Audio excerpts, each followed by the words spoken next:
अगदी जितकी निस्वार्थ तितका निर्मळ परमार्थ.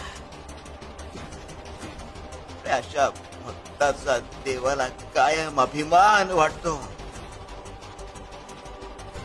ससा आमचा चोळ्या. पण ज्या क्षणी तू 10,000च्या जहागिरी करता आम्हाला बडोद्यास पाठवायला निघालास, त्याच क्षणी आमची पकड सैल झाली पहिल्यांदा. पण ती सैल झालेली पकड घट्ट करण्याचा तू प्रयत्न का नाही केलास?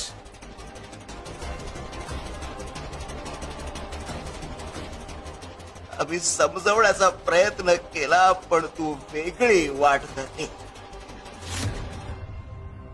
प्रत्येक वेळी आम्ही सूचित करत आलो, पण तू